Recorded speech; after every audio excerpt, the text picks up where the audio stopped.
Okay, welcome back to the Theologizing Subject. Today we have 5-year gap, aka my family. This hat's for them, the colors, not The this tie-dye. part. But yeah, if you guys just want to introduce yourselves, say a little bit about the band maybe, and then just kind of share your testimonies if you would be so kind. Yeah. So I'm Ciara, And I'm Brody. and we're brother and sister, 5 years apart, 5.5 years apart. 5-year gap. So 5-year Okay, gap. didn't know that. Yeah. So, wait, you didn't know that? I didn't realize that. That's cool. Yeah. So that's where the band name came from. Nice. But yeah, so we became an official band during COVID. Brody moved in with me and Josh, my husband, your brother. You know that, but people might not. Right. You don't know me. Pretend you don't know me. I'm just kidding. Okay. Yeah. So he moved in with us and we just started, we'd been playing music together for a long time, but we just started writing more together, and it just kind of naturally went that way to becoming an official band and not just him playing drums for me occasionally. So yeah, that's how we became a Nice. band. Our original stuff is, what would you, alt rock? Sure, alt rock. But a large umbrella of alt rock. It can mean so many different things. Mm-hmm. So,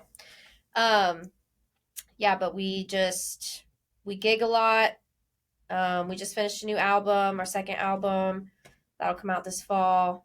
And that's the band, basically. So, and then testimony, you share how you met Jesus. So, grew up in the church. Feel like, pretty stereotypical. Got to high school and didn't not believe, but didn't really care. Was kind of more just,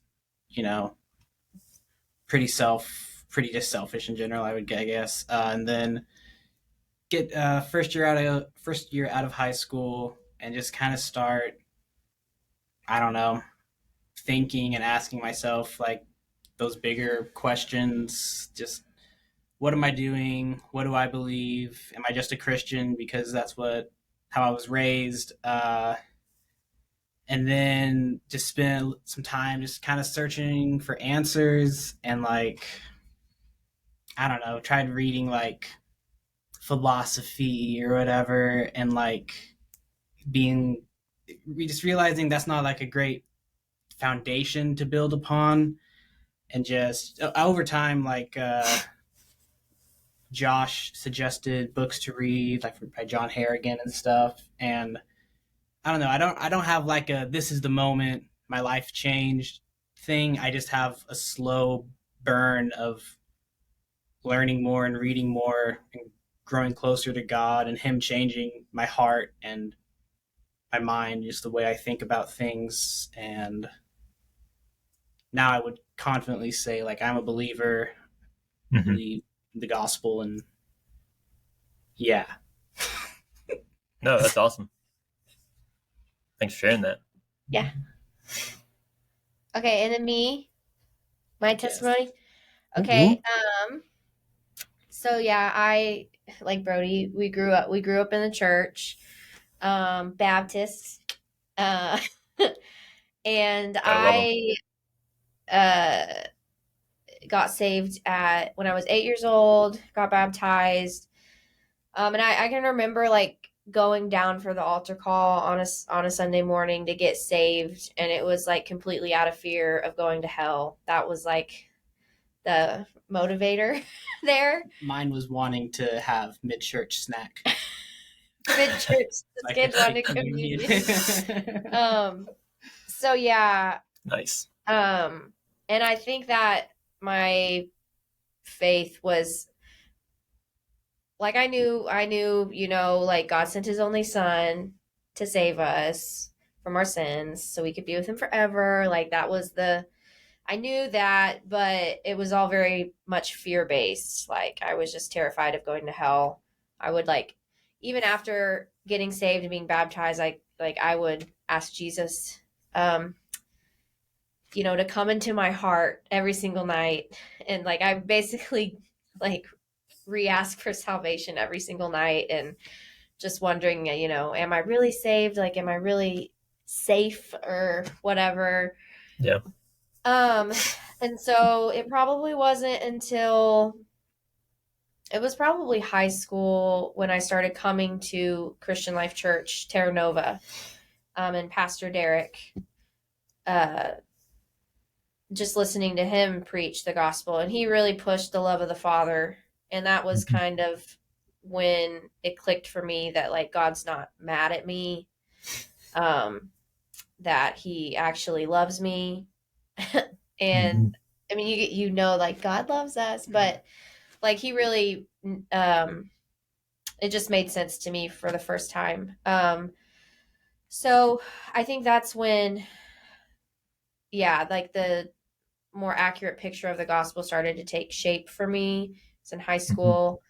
And then, yeah, ever since then, I'd say like Brody, it's just been a slow burn of like just kind of falling more in love with Jesus as the seasons come and go. Like, I mean, I'm obviously very influenced by Josh. I'm really blessed that my husband loves the Lord and he's a pastor, and he gets paid to study the Bible and stuff, and so I get kind of gives you a leg up. I hear all the things that like he's learning, and so just as far as like the day of the Lord and the age to come and all that stuff in the last couple of years when he discovered like John Harrigan and everything, that really made the gospel story more complete to me, because I was always just kind of like, okay, so we're sinners, we get saved, and then we just have to kind of endure this time on earth, and then we get to escape earth and go live in heaven and float on clouds forever,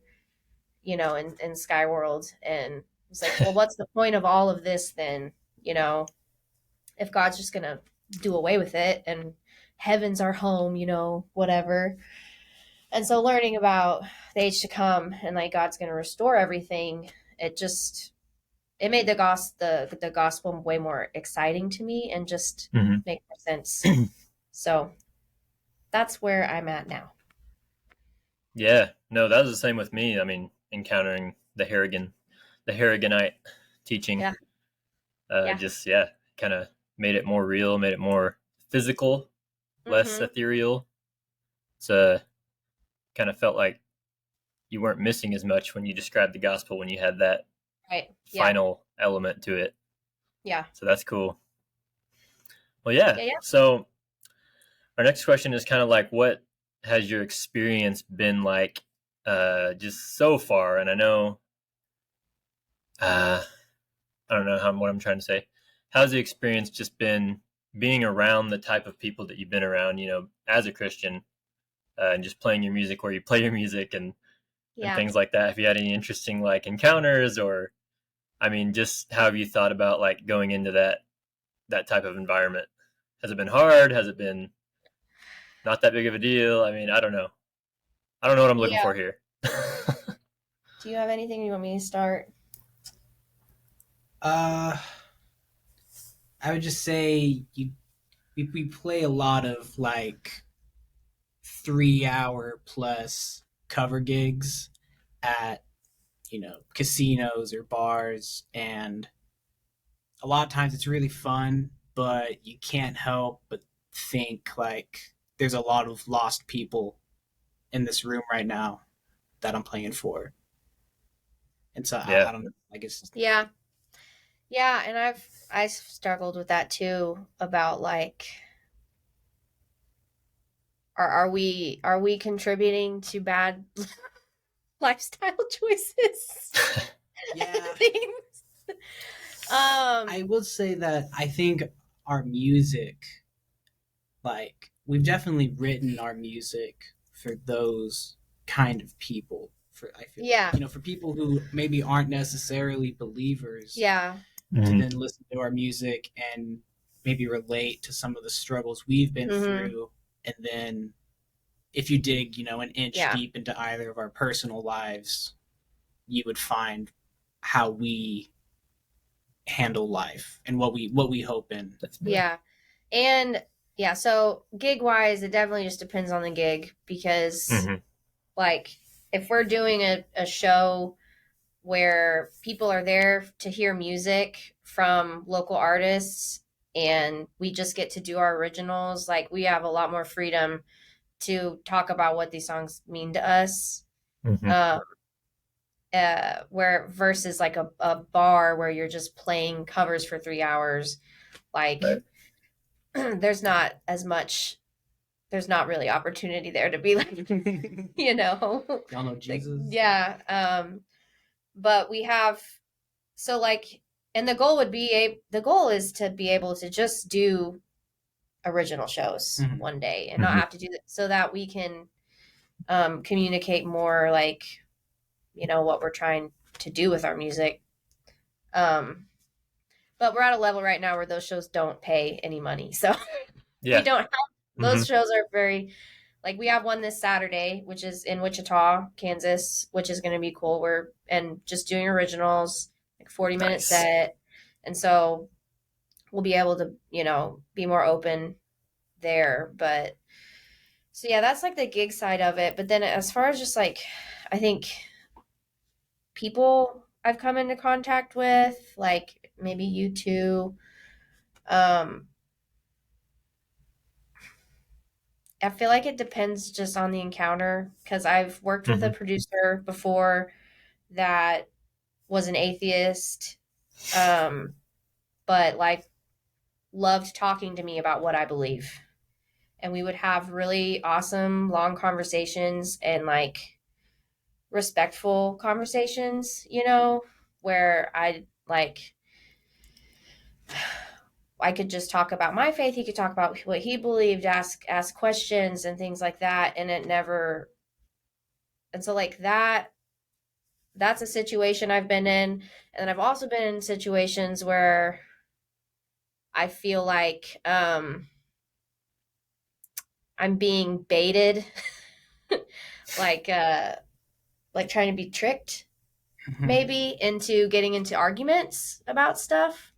Because like the music world is just very liberal, obviously, and there's just and so I'm not really interested in like getting into arguments with people, because our worldviews are just so, they're not anywhere near the same page. So like, and I don't want to argue about this stuff. Like if people want to talk to me about what I believe, and if there's like a door for that, I want to do that. But like, you don't want to argue about politics. I don't want to argue about, yeah. And that's kind of what a lot of it looks like sometimes. It's just like, oh, you're a Christian? Well, and then, try to like trick me into an argument. Yeah. No, for sure.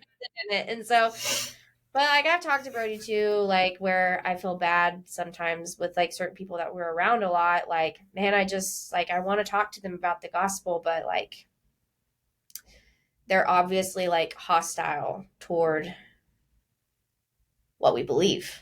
Like there's hostility there, and it's just like, I don't want to force something that could ruin a relationship, a professional and personal relationship.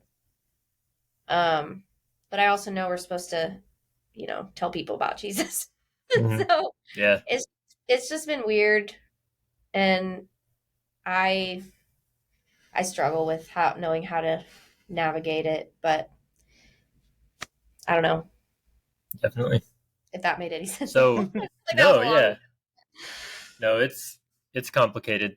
This, what kind of situation you're in, and really God has to make it happen, because most people don't want to talk about anything really that matters. So it's a real plus when they actually are willing to do that, knowing that they disagree, and Right. That's pretty cool. And I'm sure you guys will get plenty more chances to do that. Yes. Yeah. But Yeah. so I was thinking, like, you guys don't write, explicitly worship songs. Mhm. So, like, do you ever wonder, like, how are you going to be received going into just regular music land? Like, say you start to pick up traction and become more and more Oh, well known, and like, do you yeah. think I don't know, like, will you be let through the door? Them knowing your convictions and things like that. Do you ever think about that kind of stuff?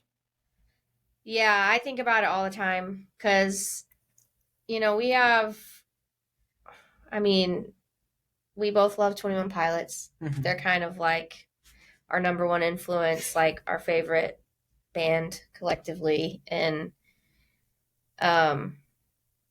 so, like, the kind of level that they're at, I think is something we have dreamed of forever. But with that level, when your music takes off at a certain point, like fame comes with it. Like that's Mm-hmm. just how it works. Like you can't really have a huge amount of success and a lot of people listen to your music and then not be in public eye. And Right. so I've thought about it like, yeah, like the first time we're asked, what do you think about abortion or what do you think about LGBTQ rights and all of these things? It's like I feel like we'll be canceled before before Before we you even even, yeah, right. started. But man, And it's so good to think through those things beforehand, um, though. I mean, that's yeah. awesome. So I don't know. And it's all speculation, like our music could be heard by 5 people and this doesn't even matter. But like it could Mm-hmm. also take off, Lord willing, and I think if it did take off, it would be because the Lord's doing something. And so Yeah. like he'll make a way, but I don't know. It So, is what do you think I is, have like, thought generally about it a the? Oh, lot. sorry. No, Yeah, I've thought about this a lot. So yeah. So, what yeah. what is the route generally? Like, how do people normally, like? Is there any method to how people just all of a sudden your music's going everywhere? Like, I'm sure it's not all of a sudden, but is it just who you know? Is it I think it's coming out more and more that it's What? for a lot of people and probably especially I'd say the pop world, Yeah. Okay. it's a lot of who you know or Yeah. who you're sleeping with. Hmm. Well, I'll get to Um, work then. Not just kidding. It's also just changing constantly. Yeah. Like it used to be you just have the band and then you just gig. I feel like they're trying to get out there until you meet like an agent or whatever. And now you can be a nobody, and blow up on TikTok. Yeah. And So there's some of those who in the last couple of years Mhm. blown up on TikTok and now they have record deals and are like super hot right now and everything. Yeah. But I just go back to like 21 Pilots. They just played a ton of shows and built a fan base from the ground up. Like their music connected with people. And then those people just like fell in love with them and followed them. And that's how they got to where they got. And so like Yeah. I think that's kind of our current strategy is just keep playing shows Mm-hmm. and meeting people and putting out music. So Yeah. Because I'm not social media. Just we both hate it. Ooh, we both hate it. We're It makes bad at it. It gives me anxiety anytime I have to go post something or like, and well, not really that. It's just like the music industry and like all the advice for independent artists is post 3 TikToks a day. And you have your email list and you're sending out an email a week and like it's just so all these rules and like you have to be artists are having to be more influencer than artists than just musicians. Like Mhm. and I mean some people will say like yeah that's how it is now and we need to get over it but if it literally makes me anxious and feel Yeah. bad, I just don't think it's worth it. I don't know. And maybe we just need to get to a level where we can hire somebody to do it all for us. But that's the goal. So Heck yeah, cool. I don't know. So, I mean, we kind of touched on this a little bit, but like, what do you think? So, say you are in that place of like, at least pretty well known, or maybe even not. But like, what do you think some positives are of the industry in general, and then like some negatives of just like constantly being involved in that Yeah. world? I guess it's a pretty vague question, but Yeah. So I think the positive that jumps out at me is just you're reaching people with your music. If you're at that level where you're in public eye, people know who you are, they know your name, they know your music. That's kind of what you want as a musician, is for people to hear your stuff. So that's a positive. yeah. I honestly, I don't know other than that. Like, yeah, your influence, you have bigger influence. So like if you're going to use your platform, to glorify God and to enrich people's lives, then that's positive. But I think the negative is that there's not a lot of that happening. It's not like, I wouldn't say the music industry is a super positive place. Yeah. Yeah. And like the larger your platform gets, the more pressure there is to conform to what all the voices in the industry in the world want you to be. So I don't know. And there's definitely different like levels of like influence and fame. Like 21 Pilots at the same level as like Taylor Swift. Right. So like, yeah. who's like always in the spotlight. Yeah. And then like only their fans really like keep up with them. Right. Pilots, I would say. Yeah. Yeah. And another thing, we talk about 21 Pilots a lot, but I just like how 21P.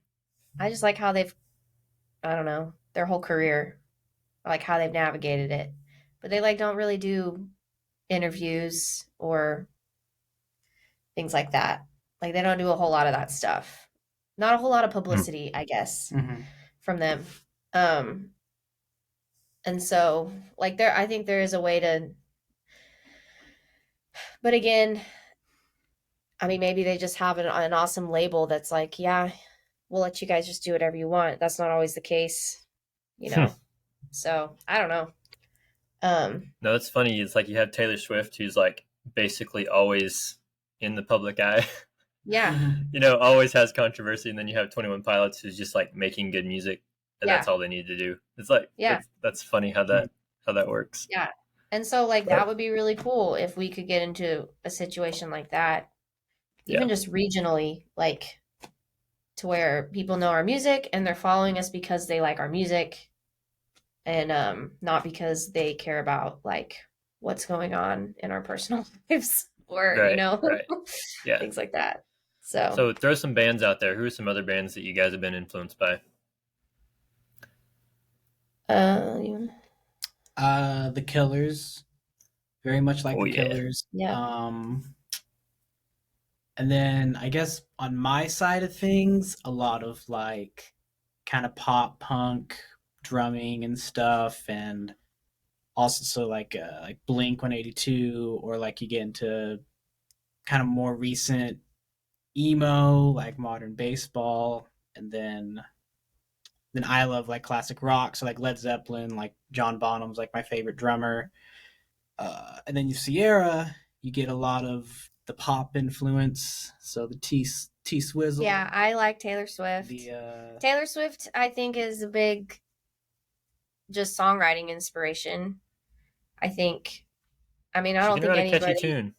She knows how to write a good song, and so, like, inspired me that way.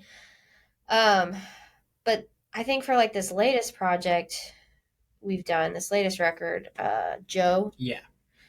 DJO, Joe. It's Joe Keery. the actor Joe from Keery. who plays Steve in Stranger Things. Yeah, so it's Steve Harrington from Stranger Huh. Things. Oh, really? Okay. Yeah, That's so he's cool. a musician, and his music was a big inspiration for this latest record because we both just loved his album. Like, we're like, oh, this is awesome. Like, never really heard anything like this. And like every song is good, and Yeah. just the sounds and like the structure of the songs was different. So that's somebody we've been listening to a lot. But yeah, Your Pink album, it has a lot of cool like synthy sounds. I can't remember what the album is called. I was trying to look at it. oh, just What? our first record, It's The the self-titled 5-Year Gap. just 5-Year Gap. Oh yeah, 5-Year Gap. Yeah. Well, this has even This one's a lot. This one, honestly, this album sounds completely different from the first one. Yeah. Like, Yeah. they're not even. That's the thing. It's like they're both alt rock, but they're not the same They're not genre the same. at all. Like I don't. Our self-titled was very, like, very guitar heavy, kind of folky at times, kind of like more alt rock, and then this new one is very synthy, kind of very dancey. Yeah. During some of the songs, I don't know. Genres are so. There's so many now. I know. I was trying to describe you guys today, and I was like, kind of like rock, but different. It's hard. Yeah. I think you could call us pop rock. That might be That's probably the most accurate pop rock. It's probably more accurate. But yeah, the new one's got. I like the sound is cool. It's got a lot. Lot going on. Yeah, one of the songs I think. Well, the one you have on Spotify, the 5-Year Gap album. Oh yeah.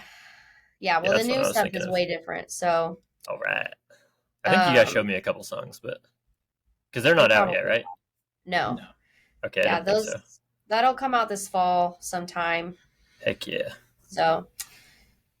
Nice. So yeah, those are kind of, as far as like if we're in the car together going somewhere, listening to music for pleasure, it would be 21 Pilots or The Killers, or more recently Joe. Yeah.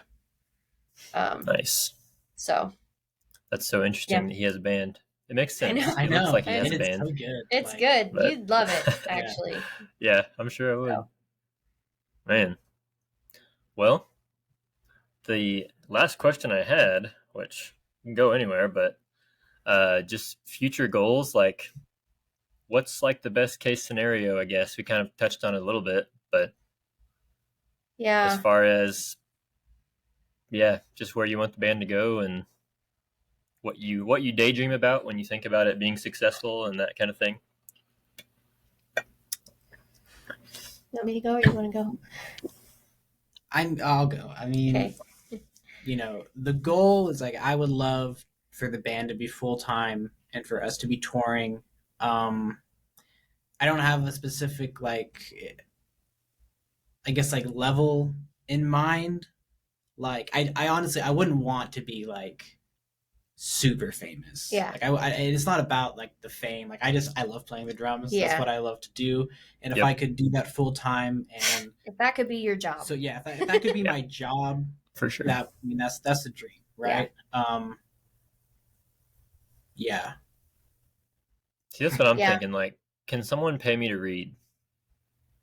Yeah. I just want to read and I want to get paid because that's the thing I love to do the most. Right. But you guys have more of a chance of that than I do to get paid to read. So, it's whatever. But.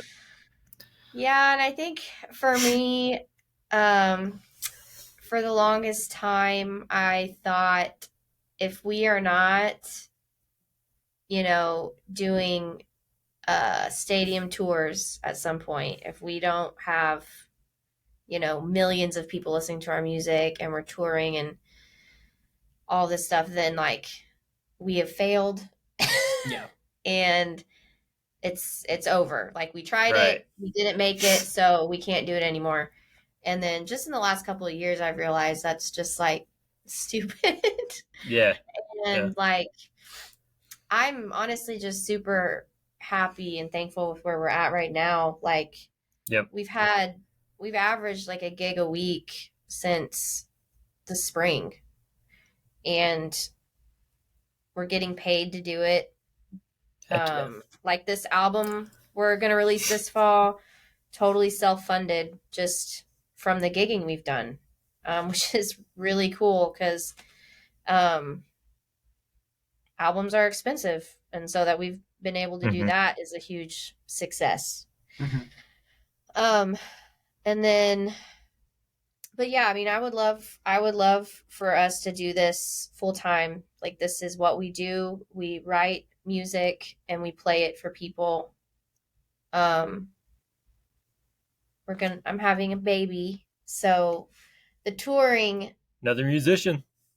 the touring thing, like, I want to play big shows and I want to tour, but not 5 nights a week. Yeah. Like, so, you know, for 8 months straight or whatever it is. Yes.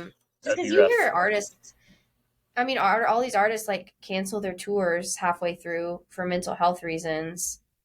And then they talk about it and they're like, yeah, it's just like really hard to live on the road and play, you know, 3-4 shows a week, like all of this. And so I'm not as gung-ho on that part anymore. I still want to play shows, but if we could find a way to do it that's not like killing yourself.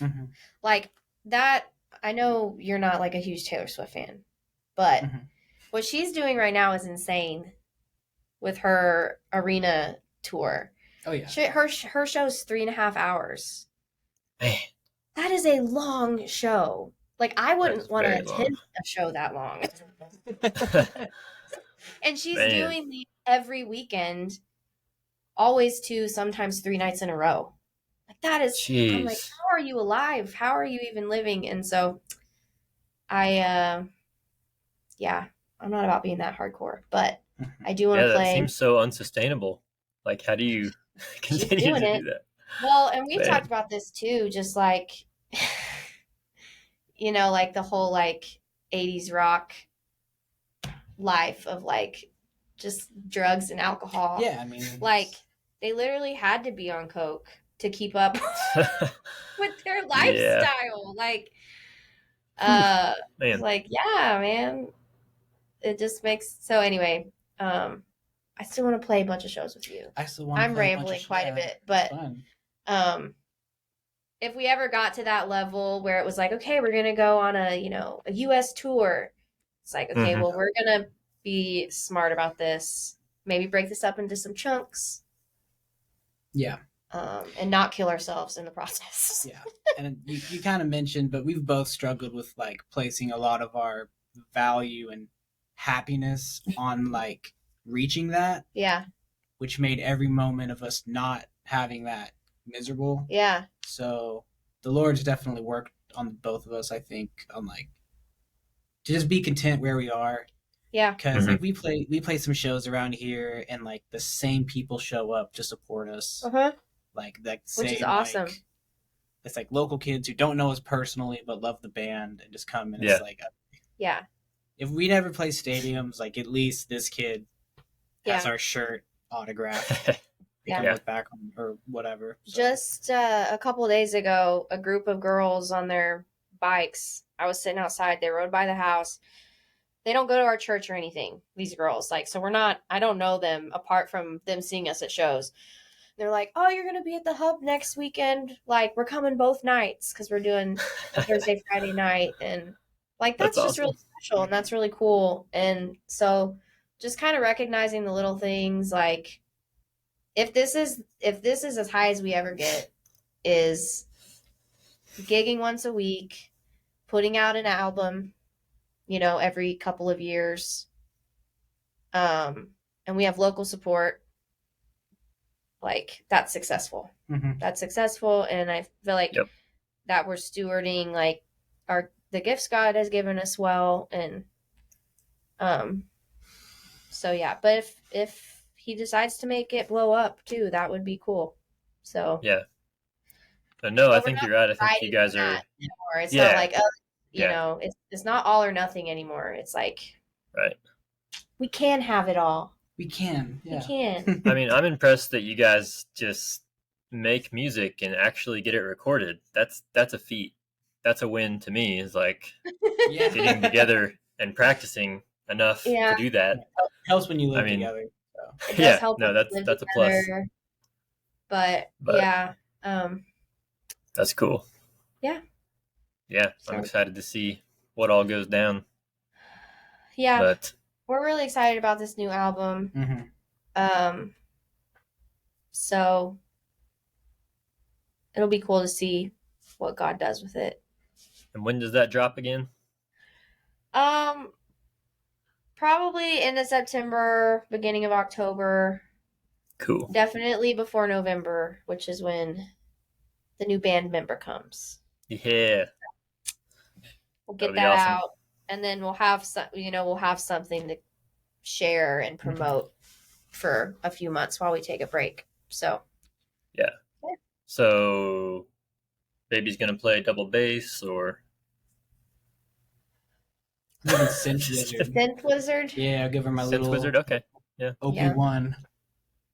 That is kind of like I was start them early. Guitar, but that's just because I feel like sometimes we have people come up to us after shows and be like, "Man, you guys are really good, but you really need a guitar player."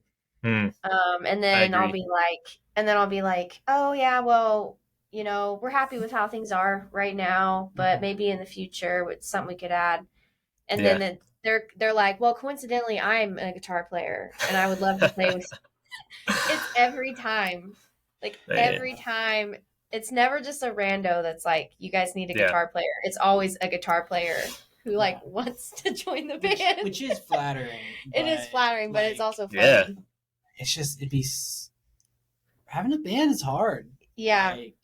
No, that's the thing. We have it really easy. Really, the two of us. We acknowledge that we have a nice setup. That we like each other and we live together. And we work well together. Yeah. It's not hard for you to get together and practice. Mm-hmm. Yeah, and I can't imagine people who, have 4 or 5 piece bands coordinating practices, coordinating schedules. It just sounds. And sometimes they do that from different states. Yeah. Probably different countries. I don't know. That seems just wild. But I'm shocked at different parts of the city. People, live 30 minutes away. How do you get together and work out your schedule? This Seriously. Is we literally see each other every evening. It's we should practice this evening. Yeah. We're just on the same wavelength. Yeah. And all things. We have some weird 5-year apart twin telepathy going on at times. So. Yeah. And then you got Josh just kind of milling around. And you got Josh. Giving you stuff, random stuff to eat that you put in the blender. Yeah. He's the moral compass when... Yeah. He's the moral compass. I want to do songs. Keep you guys modest. Oh, yeah. Yeah. Brody's been wanting Changing to your words. He wants to do Stacy's mom really bad, the song. It'd be funny. Man, what a trashy song. And Josh is like, "No, you guys can't do that song." And I know that. It's just, it'd be funny. It would obviously be hilarious, but... Drum set after school. Yeah. But whatever. So, anyway, yeah. Well, that's cool, guys. Well, I don't want to keep you super long, but I do want to say if there's any, last-minute encouragement that you'd maybe offer to people that are maybe just trying to get off the ground, trying to play some music, trying to get it out there, Christian or not, honestly, just what, encouragement or advice, even no pressure to have anything profound, but, or at all, really, but. I would say just kind of like we talked about, don't let your happiness depend on blowing up big and being super successful, because every moment that doesn't happen, you're going to be miserable. Yeah. And just try to fall in love with just the craft or whatever your craft is. Yeah. In I say, I would love to, full time be drumming, but I try to remember to like enjoy and be grateful for the gig a week that I get to do it and get paid. So yeah, just do that, stay focused, and to Christian musicians, I would say just try and keep God first in it, and don't let like the cares of this world and like loves of this world get in the way of your relationship with God. Yeah. Well, that's awesome. I'd say mine's kind of similar. Just don't let it become like your identity, like doing music, like, oh, I'm a singer or I'm a songwriter or I'm a drummer. Don't let that become your identity. I feel like that's a big problem just in America in general, is like our work is like, that's the first thing we ask people. Well, what do you do? It's like, and so if it's your identity, then when it's not going so great or as great as you think it should, you're going to be unhappy and miserable. And, and there, I would also say resist. Like, you want to work hard, obviously. That's how you get good. You want to practice, you want to put in the time. But I would resist like hustle culture, because like the music industry will tell independent artists like, you need to kill yourselves to get to the level of success that you desire. And I just don't think that's healthy for anyone. Like, so because that can quickly turn into just how much are you willing to give in general to reach this goal outside of just your work ethic. Like and just learning that success can look different. It could be, I had it in my head that it had to be, we got to be Taylor Swift big. But it can look totally different, and to be thankful for that and the small successes. And like, we've got some local fans that love us. That's growing a little bit. We get to play a gig a week, starting to make money off of it. And then like I do freelance vocal recording from home right here for clients. And so like it's another way. Yeah, it's just another way to, for my large crowd. Another way to be successful with your craft. So maybe just even thinking outside the box, like on ways you can use your gifts to make a living or whatever. But I feel that's awesome, guys. I feel like we didn't really talk about anything theology very much. No, that's totally fine. It's all theology. I think what you guys are doing is worship, and you're doing it as unto the Lord, and you're enjoying it, and it's a common grace. It's something God has given us, and theologically, vocation is a pretty big deal in Reformation theology, and we talk about that a lot on this podcast. But it, vocation used to just be the priest's occupation is spiritual. And after the Reformation, it was every occupation is direct service, love to God and service to your neighbor. Yeah. And I think what you guys are doing is, obviously both of those things. So it's a beautiful thing. Music is a beautiful thing, as Matt Miller once said. Rest in peace. But anyway, Well, thanks for coming on, guys. If you don't mind, stay on for a few seconds, but we will say goodbye to the recording at this moment. Okay. Goodbye, everyone. Bye.